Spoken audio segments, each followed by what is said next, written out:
মাহমুদ ভূঁইয়া এবং তার বাবা সম্প্রতি আমরা বিভিন্ন গণমাধ্যম এবং বিভিন্ন বিষয় আমরা যেটা দেখতে পেয়েছি, তার বাবার দৌরত্ব এবং তার বাবার উদ্যোক্ত এটি শুধু রাজনীতিকে কলুষিত করেনি, বর্তমান সমাজকে চোখে আঙ্গুল দিয়ে দেখিয়ে দিয়েছে যে হঠাৎ করে যদি কেউ রাতারাতি তার মানে টাকা হয়ে যায় বা টাকার খনি পেয়ে যায়, তখন তার চরিত্র, তার চিন্তা সব কিছু পরিবর্তন হয়ে যায়।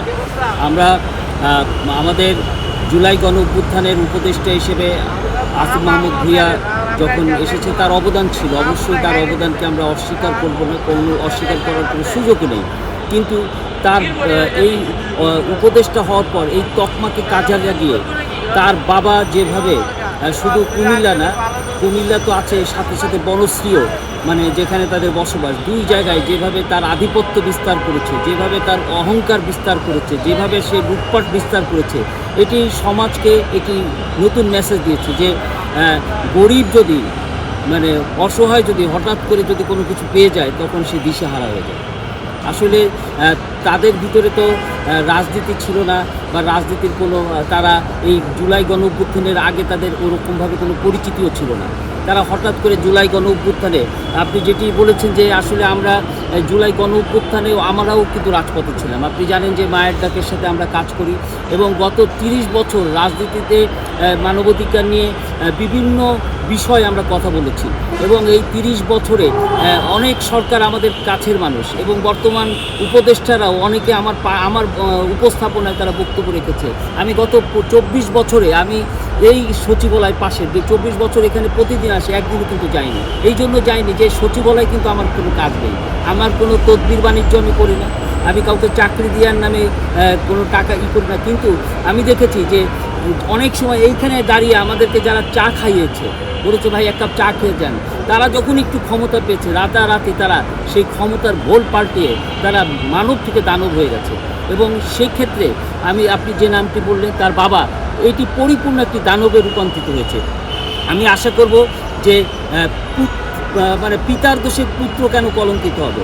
আমি আসিফ ভূঁইয়াকে বলবো যে আপনার যে ঐতিহ্য, আপনার যে ত্যাগ, এই ত্যাগ এবং এই ঐতিহ্যকে বিবেচনা করে আপনার বাবার বিরুদ্ধে আপনি যথাযথ ব্যবস্থা গ্রহণ করুন, আপনার বাবাকে আইনের আওতায় আনুন, আপনার বাবার বিরুদ্ধে আগে তদন্ত করুন এবং এই তদন্ত যদি সঠিক হয় যে তার বিরুদ্ধে যেসব অভিযোগ বিভিন্ন মিডিয়াতে আমরা দেখছি, আমরা বিভিন্ন ঘটনায় দেখছি, বিভিন্ন জন সংবাদ সম্মেলন করে তার বিরুদ্ধে কথা বলছে, এই কথাগুলো যদি সত্যি হয়, তাহলে অন্যদের যদি বিচার হয়, তাহলে আপনার বাবার প্রচলিত আইনে কেন বিচার হবে না? আমি আপনার কাছে প্রশ্ন, আমি উপদেষ্টার কাছে এই প্রশ্ন আপনার মাধ্যমে করতে চাই, এই প্রশ্ন আরও করতে চাই যে আজকে যারা উপদেষ্টা হয়েছে তাদের কাছে আমাদের প্রত্যাশা অনেক, তারা একটি নির্বাচন দেবে, তারা প্রত্যেকেই দেশপ্রেমিক হবে, দেশের জন্য, মানুষের জন্য তারা কাজ করবে।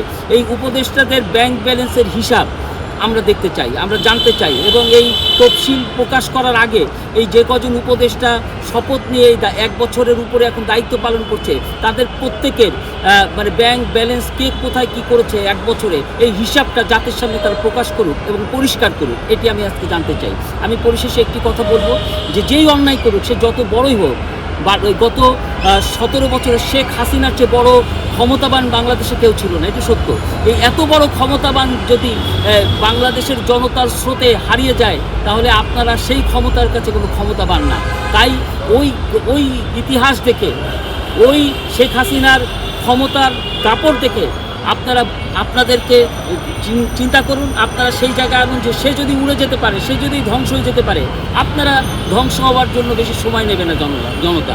তাই আমি আশা করব যে এই বিষয়গুলো, যে অভিযোগ যাদের বিরুদ্ধে আসছে, তারা যেন তাদের অভিযোগ পরিষ্কার করে। কারণ আপনারা শহীদ আবু সাঈদ, শহীদ মুগ্ধ, শহীদ অসীমের রক্তের উপরে দাঁড়িয়ে আছেন। বাংলাদেশে গুম হওয়া ইলিয়াস আলী, চৌধুরী আলম, সাজ্জুদুল ইসলামের রক্তের উপরে আপনারা দাঁড়িয়ে আছেন, যে রক্ত বাংলাদেশকে একটি নতুন বাংলাদেশ দিয়েছে। এই রক্তের সাথে বেইমানি করার কারো ক্ষমতা নেই, আমারও নেই, আপনারও নেই, বাংলাদেশের কোনো নাগরিকের নেই।